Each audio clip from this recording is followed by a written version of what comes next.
Hello everybody and welcome back to the Logan Blackman Show YouTube channel. It has been a long time. It's been a long time coming since the last time we recorded a video. The last time we actually posted a video on the Logan Blackman Show YouTube channel was, I think it's September of 2021 or something like that. We did an NFC season preview. It's been a long time. It's been a long time. It's been 2 years, pretty much 2 years since the last time we recorded a video for the Logan Black. I say record a video. Last time we posted a video. But man, this is something that I love doing. This is something that's worth getting back in the saddle, getting back on the saddle per se. It was the first set of consistent videos we made on the channel. We had a few videos before these, but the 2019 Gold Cup is where we started getting a little consistent on the show, on the YouTube platform anyways. We made a video through every single group stage game for the United States. We went through the knockout stage as well. We did previews for both teams, the United States and whoever the hell they were playing, released lineups, did predictions for what was going to happen in the game. And yeah, then we did it in 2021, and I think that one, I really enjoyed the 2021 ones. But yeah, I'm excited to be back. We didn't do anything for the World Cup, but with that 2022 World Cup, we had some fun times. Like, this was a World Cup where the United States, arguably, and this is kind of come off as extremely biased. It's extremely biased, I know. But the World Cup, the United States were arguably the best team in that group. Really. Like, they should have beaten England. They should have beaten Wales. They should have beaten Iran by more. And then you go to the knockout stage, you get found out by the Netherlands. You lose 3-1. Not a fun game. Not a fun game. But that game against England, go for it. Go for it against England. Against Iran, don't sit back. You can score more. Against Wales, don't sit back. And things like that all took place. And it kind of was like, well, the United States had opportunities to win these games, and they just didn't take advantage of them. And that's what sucked about it. Like, you have a team that's insanely talented, insanely young, but insanely talented, with likes of Pulisic, Weston McKennie, Captain Tyler Adams, you've got Serginho Dest, you got Anthony Robinson, a resurgent Tim Ream, Matt Turner was playing awesome, and Tim Weah, who I just saw earlier today is about ready to sign a new 5-year deal with Juventus. That came out of nowhere. I did not see that coming. There's going to be a lot of United States players going to new clubs this offseason. Some of the players we mentioned just a little bit ago will be going to new clubs. If not, most of those players will be going to new clubs. But one person at the World Cup that didn't really get an opportunity to show what he could do performed really well recently. So the United States, if those of you who don't know, just recently won the Concacaf Nations League final. They just beat Canada 2-0 in the final. And Giovanni Reyna, good Lord, man. Giovanni Reyna played his freaking ass off in the game, just 45 minutes. And just 45 minutes was the best player on the pitch by far. And the game against Mexico, 3-0 win, Pulisic, by far the best player on the pitch. And that squad was probably, you can make an argument that squad was better than what the squad that they actually brought to the World Cup was. Like, it was so fun. And the games that we watched, it was so exciting. It's a complete contrast to what happened at the World Cup. And then after the World Cup, going back to that, you look at what the team did, you're like, okay, this team's got the pieces. They just need a coach to get them over the line. So there were questions over Greg Berhalter's long-term sustainability with the team. It was like, oh, they're going to go out and look for someone else. They did this whole hiring process, and then they came to the conclusion that after this entire offseason where they had a bunch of interim coaches, and now we're just going back to Berhalter. So what was the whole point of this offseason?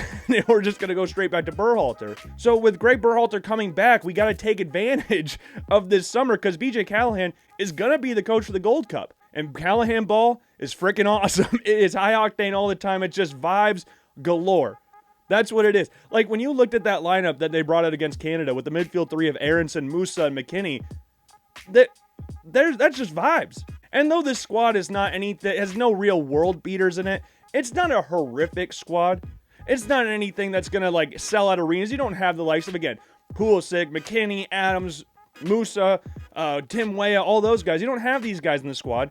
Now, you do have Matt Turner, who one would suspect is going to be the starter for this Gold Cup. Who knows if he's just there for experience? Maybe Gaga Slonina is going to be the number one in the tournament. Maybe that's what happened.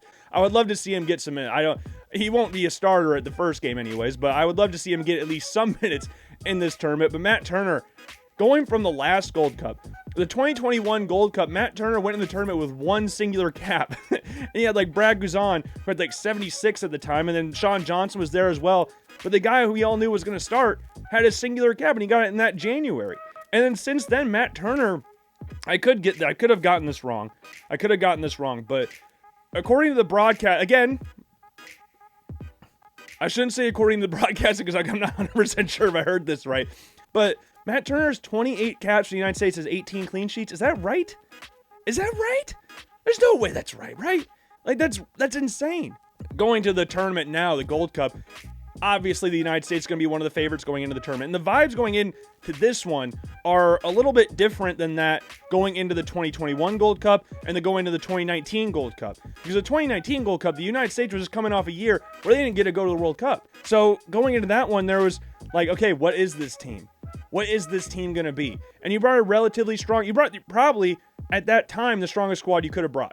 And you ended up losing the final to Mexico, but nice run along the way. And then 2021, it was kind of a, that's not a very strong squad. It's not a very strong squad. You got a goalie who's making his second ever appearance in the first game. You got some interesting pieces. You got like Matthew Hoppe, Nick Giacchini, Daryl Dike, Jassy Zardes. Then you got players like Gianluca Busio had never really played for the national team. James Sands had never really played for the national team. And then you got Reggie Cannon's hurt, so you're seeing Shaq Moore. You got Sam Vines, George Bello. So it's just a very interesting team. Jackson Ewell was in the team. Jonathan Lewis was in the team as well. Like, you didn't know what was going on in that tournament. I think Mexico went in that tournament as the favorites.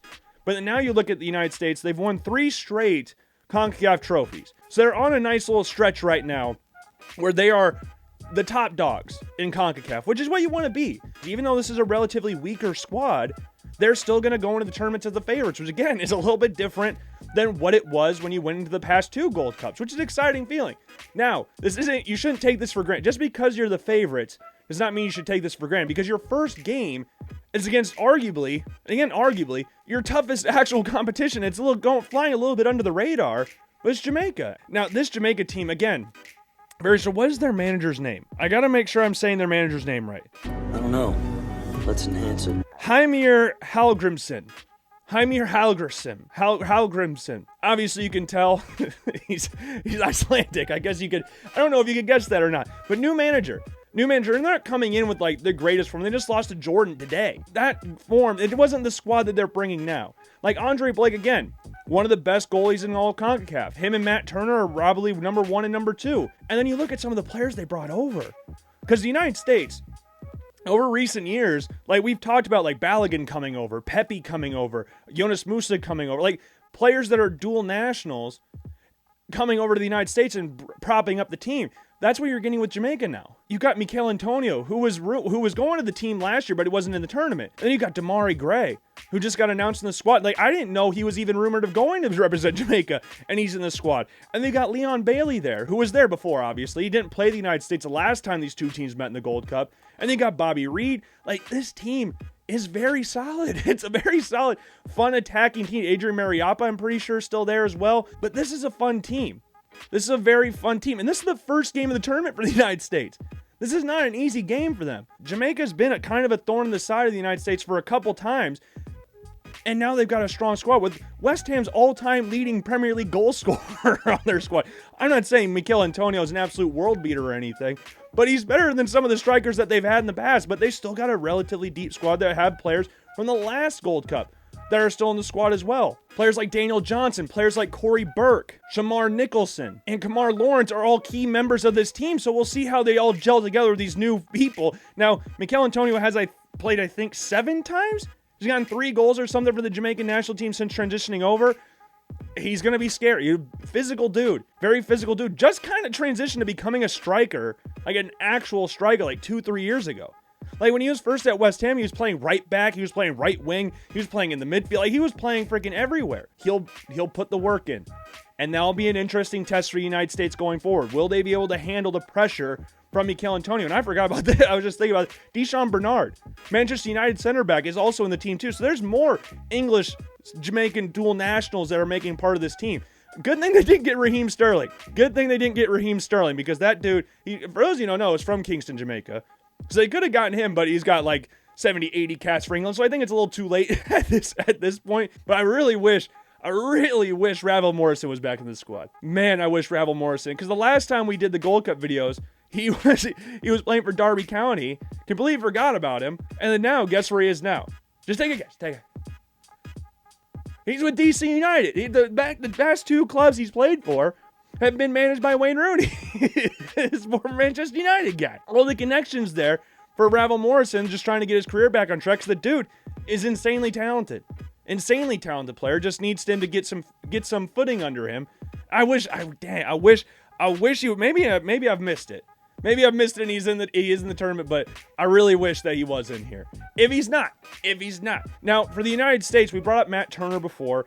Matt Turner's pretty much guaranteed to start the games, but you got Sean Johnson and you got Gaga Slonina. Now, Sean Johnson, for longevity-wise, is it maybe Gaga Slonina is probably just brought along for vibes, like just to get the experience, kind of like when Theo Walcott was brought to the 2006 World Cup when he was like 17 years old or something like that.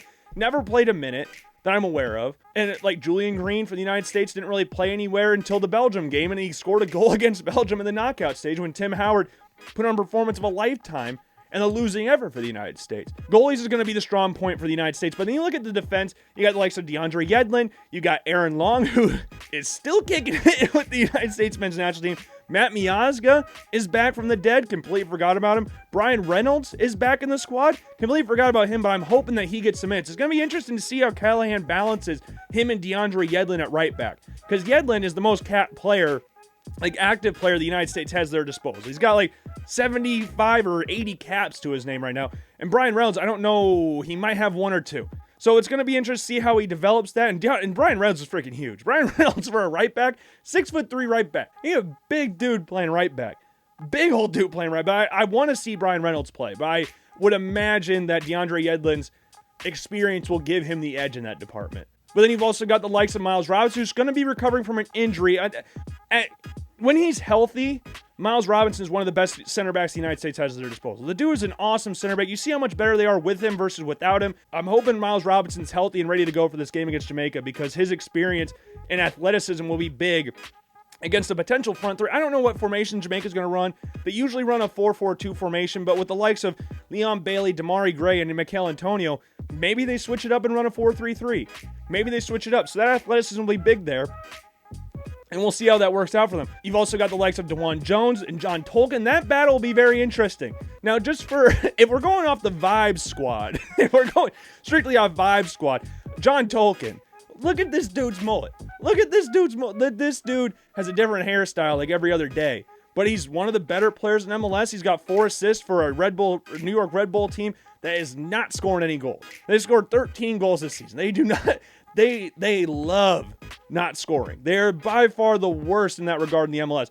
But DeJuan Jones, he may not have the same assist numbers as John Tolkien this season, but DeJuan Jones, right-footed left back, can also play on the right back spot. And the last time these two actually played together in the game against, I think it was Colombia back in January, you had DeJuan Jones playing on the right and John Tolkien playing on the left. So there's another option for the United States. That versatility is going to be big there for them. He's played along a back five. He played right wing back a couple of games ago for the New England Revolution, played left back the other game.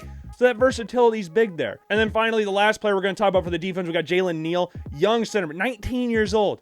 19 years old. A lot of people are going to want to see him play. I would love to see him play next to Miles Robinson, but we'll have to see. My gut is telling me if Robinson's healthy, it's going to be Robinson and Aaron Long. But Matt Miazga, who knows? The first game, depending on Robinson's health, might very well be Matt Miazga and Aaron Long. For a lot of people out there, that wouldn't be the greatest thing in the world. I don't think a lot of people would be too thrilled by that. But it's BJ Callahan ball, so it's unpredictable.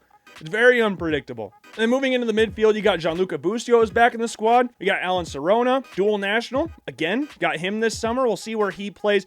Last time he played for the United States, he plays as number 8, but could see him playing as a number 10 because, again, Callahan will like to play that 4-2-3-1 formation. The only reason he drew back the squad played a 4-3-3 formation is because of the fact Weston McKennie was out in that game against Canada. If he was healthy, we would have seen the United States once again go a 4-2-3-1. So I would expect that to be a similar formation for the United States this tournament. Along with Sonora, you've got Jordy Mihailovic is there as well, who can also play that 10 position. Very creative midfielder. We'll see if they get any real minutes in this tournament. I would love to see Sonora play in this tournament, as would a lot of people. I guess that's not really saying a lot, is it? And then after those guys, you got the likes of Christian Roldan, who I think I saw an interview the other day that said something along the lines of he doesn't actually know his role with the squad. Like, the last Gold Cup, Christian Roldan did a very good job becoming that super sub. He'd give you that bolt of energy at the end of the game. Like, he'd come on to kind of see a game out or help bring the energy in the squad up. So maybe he's a similar role to that, but he could be a starter there as well, because like Yedlin, he's one of the more experienced players in the squad. So who knows? We'll have to wait and see on that. And the final two midfielders, we got James Sand and Aiden Morris. Two similar-ish players. James Sand's a little bit more versatile. You saw in the last Gold Cup, he played in a back three. And then once Walker Zimmerman went down the hamstring injury against Canada, you saw the United States switch to a back four, and you had James Sand and Miles Robinson. Now, he plays kind of midfield, center-back partnership, or center-back midfield, kind of rotates fluidly through there. And you got Aiden Morris, work rate out the door. And then you look at the top two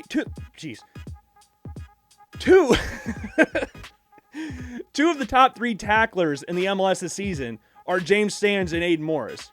So we'll see how they do. Now, James Sands, I'm glad to see he's back in the squad to a certain extent, because he had that wretched spell with Rangers.